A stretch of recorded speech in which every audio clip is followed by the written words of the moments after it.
Tragic accident, 3-year-old girl crushed by metal gate on Essequibo coast. A devastating accident occurred last evening at Exmouth, Essequibo coast, Region 2, Pomerun Supinum, resulting in the tragic death of a 3-year-old girl, Aliyah Atwell. Aliyah, who was a student at Imam Bacchus Play School, was reportedly playing in the yard with her 4-year-old sister when the incident happened. According to reports, their mother heard a loud noise and, upon investigating, discovered Aliyah lying on the ground with a metal gate collapsed on top of her. Emergency responders rushed Aliyah to the Charity Public Hospital, but she was pronounced dead on arrival. This heartbreaking event has left the family and community in shock as they mourn the loss of a young life taken too soon.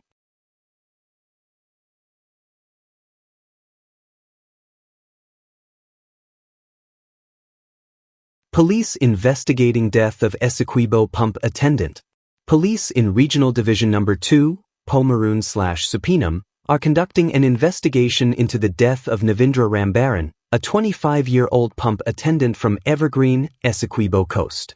He was reported to have died sometime between 2014 HRS last night, Wednesday, March 19th, and 5:30 HRS today, Thursday, March 20th, 2025. Initial inquiries revealed that Rambaran resided with his wife, Sarah Campbell, who is also 25 years old and of Amerindian descent. Sarah reported that her husband consumed alcohol occasionally. According to her, he left home on his motorcycle around 1500 hours HRS yesterday to go out. By 2000 hours HRS, he had not returned, prompting her to call his cell phone several times. He assured her that he was on his way home but never arrived. At approximately 5:45 HRS today, Sarah received information that Navindra's body had been found floating in a canal, with his motorcycle located nearby on the dam, both mirrors broken off. A report was subsequently made at the Charity Police Station by Govindra Rambaran, the deceased's brother. The body was transported to Charity Cottage Hospital, where Dr. Mahaz pronounced him dead on arrival. Upon examination, fish bites were noted on his face and right ear, along with bruises on his forehead. The body is currently at the Sudhi Hospital's mortuary, awaiting a post-mortem examination. Investigations into the circumstances surrounding his death are ongoing.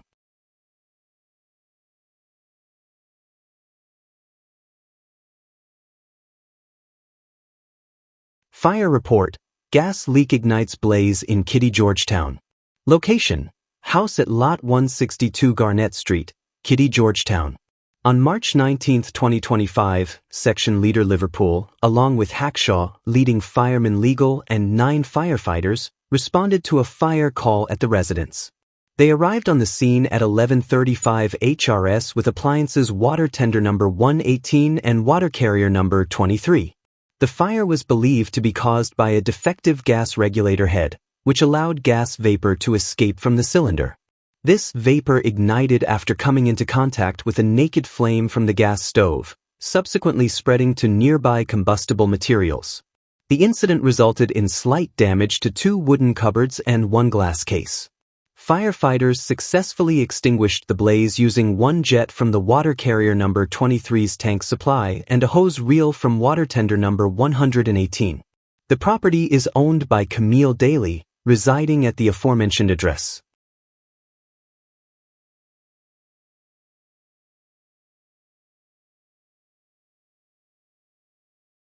Former BK accounts clerk granted $1.2 million bail for fraud. Kaider News: a former accounts clerk associated with the BK group of companies was charged on Wednesday with 12 counts of forgery. The defendant, 22-year-old Stephanie Persad, of Lot 151 Good Hope, East Coast Demerara, ECD, was released on $1.2 million bail. Persad allegedly forged several citizens' bank checks, illegally obtaining a total of $2.5 million from her former employer, BK Group of Companies, during the period from January to February 2025. Persad appeared before Senior Magistrate Fabio Azor at the Georgetown Magistrates Court, where the charges were read. The first 6 charges pertained to the forgery of citizens' bank checks, while the remaining 6 charges related to her obtaining money from these forged checks. She was not required to enter a plea. The prosecution objected to bail, citing that the defendant had admitted to the offenses, reportedly stating, "Yes, sir, I did it." It was further noted that upon her arrest, a check and a quantity of cash were found in her possession, leading the prosecution to characterize Persaud as a flight risk. In response, Persaud's attorney, Nadia Samuels, requested that her client be granted bail, expressing her unawareness of any admission of guilt by Persaud, as she had received specific advice from the police. Magistrate Azor ultimately granted Persaud bail set at $100,000 for each of the 12 charges, amounting to a total of $1.2 million.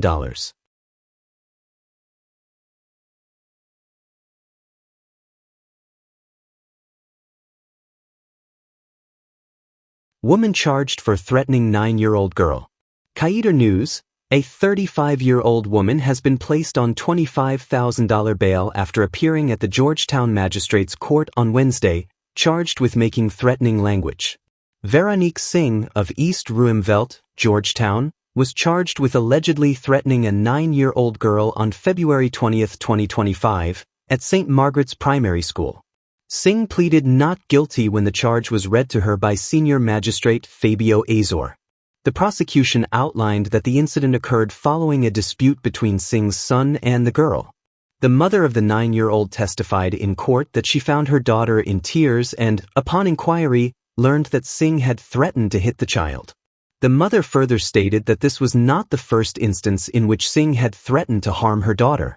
Magistrate Azor granted Singh bail in the amount of $25,000, with the condition that she maintain a distance of 50 feet from the child. The matter has been adjourned until April 9, 2025.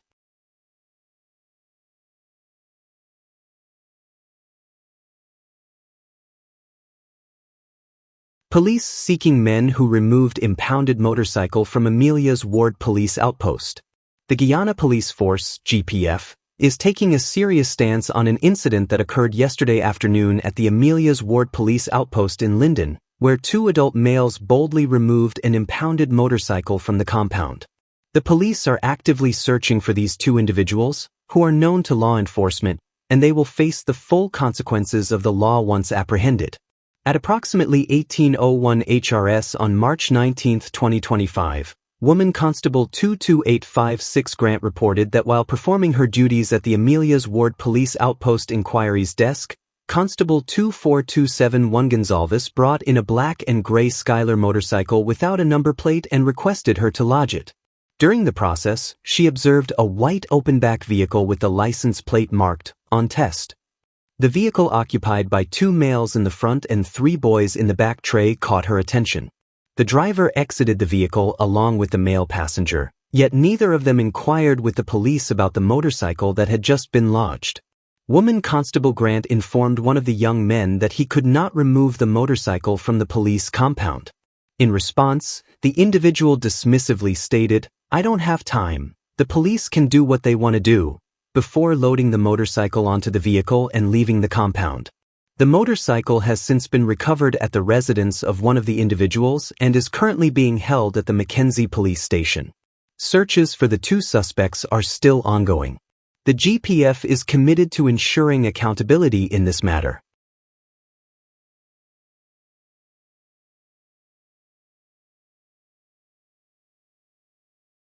Eight-year-old girl injured in serious accident on Cumberland Public Road. The News Desk. Police are investigating a serious accident that occurred on Monday, March 17, 2025, at approximately 1450 HRS on the Cumberland Public Road, East Cange, Burbus. The incident involved a motorcycle and an 8-year-old pedestrian. According to reports, the accident involved a motorcycle #CP4942, owned and driven by 19-year-old Ashwindov Persaud, a resident of Lot 24th Street, Adelphi Settlement Village, East Cange, Burbus. The pedestrian has been identified as Sherry Fraser, an 8-year-old student at Cumberland Primary School, who lives at Lot 201 Victoria Street, Cumberland, East Cange, Burbus. Preliminary investigations suggest that Persaud was traveling north along the western driving lane of Cumberland Public Road, allegedly at a high speed, when he collided with Fraser, who was using the pedestrian crossing from east to west. Reports indicate that Persaud was wearing a safety helmet at the time of the accident. The impact caused Fraser to fall onto the roadway, resulting in injuries to her head and body. She was quickly assisted by the motorcycle driver and bystanders and taken to the New Amsterdam Public Hospital, where she was treated for lacerations to her head.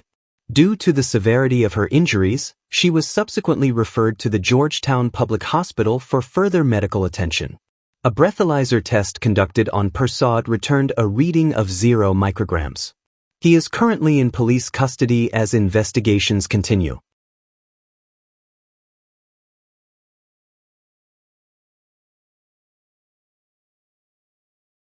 Truck driver charged with causing death by dangerous driving. Granted $500,000 bail. GPF Rambir Singh, a 47-year-old truck driver from Lot 96 Lima, Essequibo Coast, has been charged with causing death by dangerous driving, resulting in the tragic death of Angel Azacar, a 33-year-old Venezuelan national from Reliance, Essequibo Coast. The incident occurred in October 2023 on the Cullen Public Road, Essequibo Coast. The charge was filed under Section 35(1) of the Motor Vehicle and Road Traffic Act, Chapter 51:02. Earlier this week, on Tuesday, March 18, 2025, the case was presented at the Suddy Magistrates Court before Magistrate Tamika Clark, where the charge was formally read to the accused. Singh pleaded not guilty to the charge.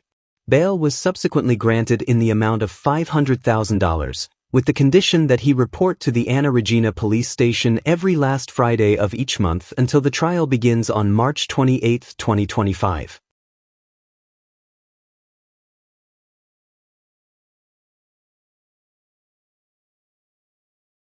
Family devastated after metal gate falls on toddler, claiming her life. Newsroom. A heartbreaking incident on the Essequibo Coast has claimed the life of 3-year-old Aliyah Atwell, a preschool student, following a tragic accident at her family home on Wednesday. The incident occurred around 5:20 p.m. at Lot 98, Exmouth, Essequibo Coast, where Aliyah lived with her mother, 28-year-old Sadia Hanif, a housewife, and her father, 30-year-old Ganesh Atwell, a rice farmer, along with other family members. According to her father, Ganesh Atwell, on the afternoon of the incident, his 2 daughters, Aliyah and her 4-year-old sister Sarfina, were playing on the western side of the yard. It was then that Sadia Hanif heard a loud noise coming from the area and went to investigate. Upon checking, she discovered her daughter, Aliyah, lying on the ground with a metal gate on top of her. The gate, which measured approximately 10 feet in length and 6 feet in height, had apparently fallen, striking Aliyah. The young girl was bleeding from a wound on her forehead. Aliyah was immediately rushed to Charity Public Hospital, but tragically, she was pronounced dead on arrival by the doctor on duty. Authorities arrived at the scene and found the large metal gate on the ground, with blood stains in the immediate vicinity where the gate had fallen. Investigations are currently underway to determine the exact cause of this tragic incident.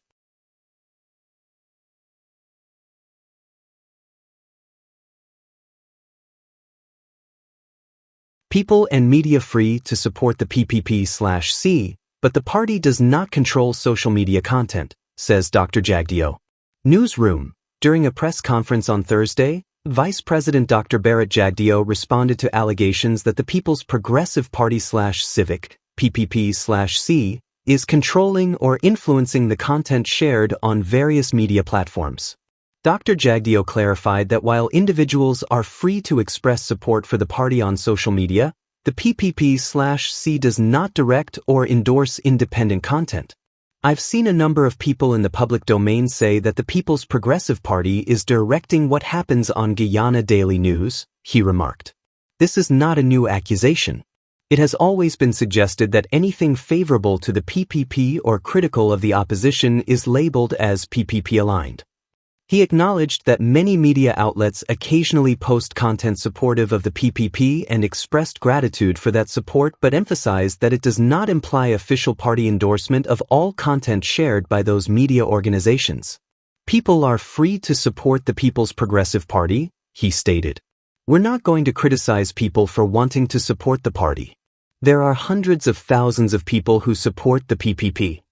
However, Dr. Jagdeo made it clear that this does not mean the party endorses every post made on social media platforms or elsewhere. He explained, "That doesn't mean that we sanction or support everything that is posted. Sometimes I agree with some things and other times I disagree with them." He also emphasized the importance of maintaining the independence of media outlets, stating that the PPP does not exert control over what independent media publish. Drawing comparisons to other media figures, he noted that the party does not interfere with their content. "There are times when I would disagree with the content, but they have the right to express themselves," he added. In conclusion, Dr. Jagdeo mentioned that while disagreements may arise, the PPP remains committed to respecting media independence.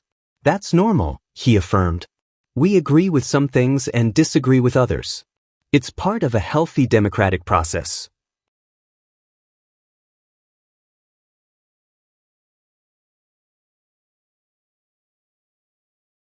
Jagdeo weighs in on Melissa Atwell's case, says U.S. immigration policies are beyond Guyana's control. Newsroom. Vice President Dr. Barrett Jagdeo urged the opposition on Thursday to direct their protests toward the U.S. government rather than the Guyanese government concerning the arrest and detention of social media activist Melissa Atwell, who was recently detained by U.S. immigration authorities. Dr. Jagdeo addressed protests that occurred on Tuesday at the Square of the Revolution, where opposition figures and anti-PPP supporters voiced their concerns. While emphasizing the right of every Guyanese citizen to protest, Dr. Jagdeo clarified that the matter falls under the jurisdiction of the U.S. government, not the PPP administration. He stated that those participating in the protests were misguided. "We are not going to get sucked into a debate around Ms. Atwell," Dr. Jagdeo remarked. "What I can tell you factually is that we do not control IC, U.S. Immigration and Customs Enforcement, in the United States of America. If there is a problem with U.S. immigration policies, the opposition should protest directly to the U.S. government." The vice president was responding to allegations that the PPP administration had somehow influenced U.S. policies concerning Atwell's treatment. He indicated that these claims were primarily pushed by anti-PPP figures. "If they object to Trump's policies, they should say that clearly," Dr. Jagdeo continued. "Do not bring the PPP into it." Dr. Jagdeo explained that the decision regarding whether Atwell remains in the U.S. or returns to Guyana is entirely in the hands of the U.S. government. "If she stays there, we wish her well. If she comes home, she is welcomed as a Guyanese citizen," he added. He also emphasized that the government cannot control what Ms. Atwell says, whether she is in the U.S. or in Guyana. As General Secretary of the PPP, it doesn't matter where she is located or what she says. "I know the people of this country will recognize that the PPP, despite what is said, will not be affected," he noted. Addressing the issue of U.S. immigration policy, Dr. Jagdeo explained that when IC detains an individual, it is typically for immigration-related reasons. He acknowledged Atwell's claim of U.S. citizenship, stating that if true, her situation would be unusual but not unprecedented.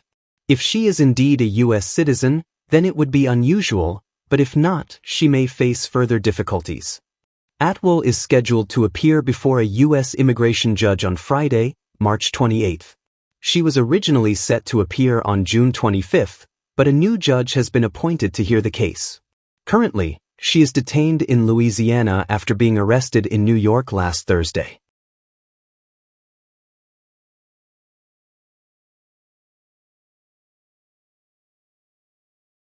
900 students contacted and offered opportunities at other universities following goal partnership change. Newsroom, Director of the Guyana Online Academy of Learning Goal, Professor Jacob Opadai. The Ministry of Education and the Guyana Online Academy of Learning Goal have reached out to 900 students, offering opportunities to transfer credits to other universities following the recent announcement of the termination of its partnership with the International School of Distance Education, ISDC, and the University of Staffordshire. In an initial statement issued by GOAL, it was confirmed that affected students have the option to transfer to alternative institutions willing to accept the credits they have earned. Vice President Dr. Barrett Jagdeo confirmed this development and reassured the approximately 1,400 students impacted by the change. He stated that the remaining 500 students would soon be contacted. The affected students will retain their earned credits and will continue their education seamlessly through the new institutions, Dr. Jagdeo affirmed during a press conference on Thursday. Despite the disruption, Dr. Jagdeo expressed confidence that the Ministry of Education is diligently working to contact the remaining 500 students, who will also be offered suitable alternatives in the near future. In a strong show of support for the director of GOL, Professor Jacob Opadai, Dr. Jagdeo defended him against criticism. He commended Opadai's robust academic credentials and professional capabilities, rejecting disparaging remarks aimed at him. I firmly believe in Professor Opadai's abilities. He has a solid academic background, said Dr. Jagdeo. He reassured students that the government is committed to ensuring they do not suffer any negative consequences as a result of this transition. Between 2021 and 2024, GOL awarded a total of 29,758 scholarships, with the number of scholarships granted increasing each year. Notably, the scholarships saw a significant growth of 32.4%, rising from 6,280 in 2021 to 8,316 in 2024. The most notable increase occurred between 2021 and 2022, when the number of scholarships granted grew by 18%.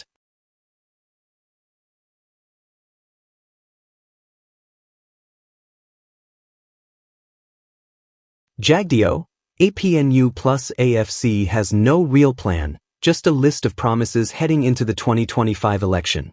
Newsroom. Vice President Dr. Bharat Jagdeo has criticized the opposition's approach to the upcoming 2025 elections, labeling it as a mere collection of promises devoid of any clear plans for the future of the country. While referencing the opposition's campaign flyers currently in circulation, Jagdeo questioned the credibility of the promises being made by the People's National Congress Reform, PNC/R, and the Alliance for Change, AFC. Don't allow yourselves to be duped again, he urged, highlighting the lack of substance behind the opposition's claims. Among the promises outlined by the opposition are guarantees of a livable income for every household, as well as commitments to subsidized food, subsidized rent, and an increase in the old age pension to $100,000. Jagdeo, who also serves as General Secretary of the ruling People's Progressive Party/Civic, PPP/C, expressed skepticism about the feasibility of these proposals. He noted that this new promise echoes the vague slogan used during the 2015 campaign, "The Good Life for Everyone." It's the same vague promise they made in 2015, and it's no different this time, he remarked. The vice president also questioned the opposition's ability to craft a practical economic plan. You never craft a plan to say how you'll earn money as a country. If you have to spend money, you have to earn money, Jagdeo stated, pointing out that this ideology contributed to the country's past economic troubles. They have never gotten it right on the economic side, he added. They are incapable of crafting a plan. You plan first, but they want to promise and then turn that into the plan. Jagdeo addressed recent social media posts by AFC leader Nigel Hughes, who proposed creating a bank for women in business in Georgetown. Obviously, they are trying to fool the people in Georgetown, he concluded with a laugh. Further examining the opposition's proposals, Jagdeo referenced their call for the restoration of cemeteries in Georgetown, a project that the PPP/C is already undertaking. Anyone who believes this would need to have themselves examined, because how can you allow yourself to be duped so often? He questioned. He also directed a message to young people, reminding them that while the APNU plus AFC may be promising to focus on youth now, they previously sidelined young people during their time in government, despite similar lofty promises. In contrast, Jagdeo noted that the PPP/C has managed to fulfill and even surpass every promise made in the 2020 manifesto, urging voters not to be misled by the slogans and empty assurances of the opposition. He stated that the PPP/C is committed to ensuring every Guyanese can own a home rather than living in rented accommodations, and that access to first-world healthcare and high-quality, free education will be available for all, regardless of age. Additionally, Jagdeo highlighted plans for expanding the economy beyond oil and gas, as well as support for women, children, and the elderly. He emphasized a reorientation of the tax system to ensure that citizens pay less in taxes and retain more of their earnings.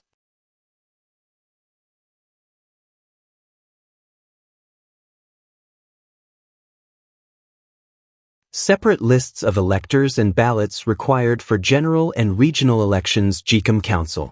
By news source Guyana, the National Registration Amendment Act of 2022 necessitates separate lists of electors for general and regional elections, along with the requirement for ballots for both elections to be printed separately, according to Kurt De Silva, attorney for the Guyana Elections Commission (GECOM), in submissions to the High Court. It is now essential for ballots for general elections and regional elections to be printed separately. Additionally, separate lists of electors must be generated for the two elections, as some individuals may qualify to vote in the general elections but not in the regional elections, De Silva stated in his written submissions to the court. De Silva is representing GECOM in the house-to-house verification case filed by the People's National Congress Reform, PNCR, Chief Election Scrutineer, Carol Smith-Joseph. While acknowledging that residency is not a requirement to vote in the general election, he asserted that residency remains a constitutional requirement for Guyanese to participate in regional elections under Article 73(1) of the Constitution. This article states that members of a regional democratic council shall be elected by persons residing in the region and registered as electors for the purpose of Article 159. General and regional elections are often treated as a single election in Guyana, but due to differences in residency requirements, they are, in fact, two separate elections designed to elect two distinct groups of representatives, he explained. General elections are held to elect members of the National Assembly, and the results determine the presidential candidate from the list that receives the most votes. Conversely, regional elections are conducted to elect members of the regional democratic councils, which are part of the local government structure established by the Constitution. De Silva elaborated that although these elections are separate, Section 18 of the Local Democratic Organs Act stipulates that if the elections occur on the same day, the ballot paper for each election shall be printed on the same sheet of paper and carry the same serial number, but must remain distinct from each other. In Guyana, general and regional elections are traditionally held on the same day, leading to the misconception that this arrangement is mandatory. However, it is permitted by law, not required. He pointed out that before the amendments made in 2022, verification of residency was conducted for all individuals seeking registration. This practice eliminated concerns regarding ballots for both general and regional elections being on the same sheet. However, due to the amendments, this provision is no longer applicable and requires re-evaluation. It cannot be addressed in the manner suggested by the applicant, as this suggestion effectively reimposes a residency requirement for Guyanese citizens in general elections, despite this court having expressly stated that such a requirement would be unconstitutional.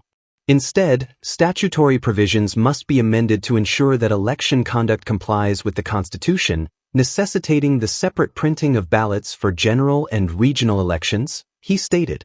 De Silva added, separate lists of electors must be created for both elections, as some individuals may qualify to vote in general elections but not in regional elections, such as Guyanese citizens residing outside of Guyana.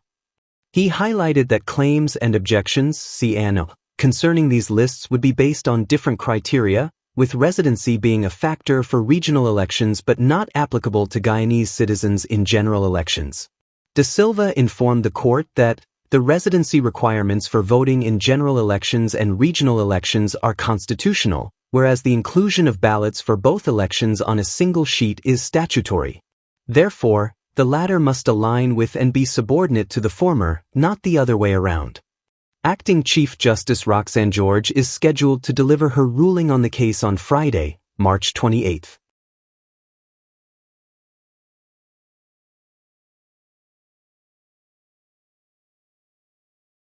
Any physical aggression from Venezuela will be addressed appropriately, assures VP Jagdeo. News source Guyana. In light of the recent escalation of tensions between Guyana and Venezuela, Vice President Barrett Jagdeo asserted today that the Guyana government remains steadfast in its commitment to resolving the border controversy with Venezuela peacefully. However, he expressed concern over Venezuela's increasingly aggressive posture. Jagdeo emphasized that while efforts are being made for a peaceful resolution, Guyana will not stand by idly if Venezuela's aggression escalates to physical confrontations. We are working with a number of partners around the world to ensure that any Venezuelan aggression that manifests itself in a physical form will be dealt with appropriately, the vice president stated. A few weeks ago, 6 Guyanese soldiers were shot in the Cuyuni River near the Venezuelan border, with suspicions that they were attacked by members of a Venezuelan gang. However, information regarding the suspects remains limited.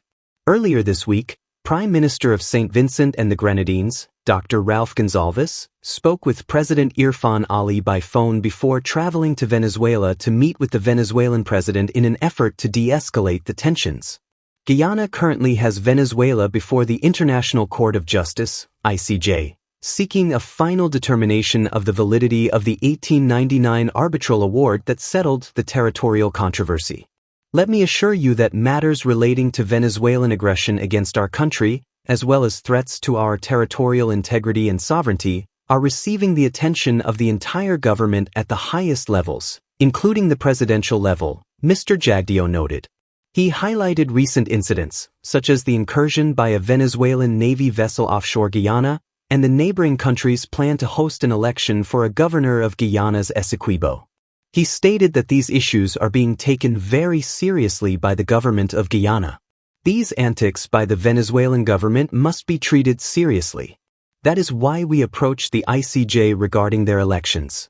Our partners are fully briefed, and I don't foresee any Guyanese participating in a governor of Essequibo election. Doing so would be a treasonous act. Any Guyanese who allows themselves to be appointed as governor of Essequibo is encroaching on our territory, Jagdeo asserted.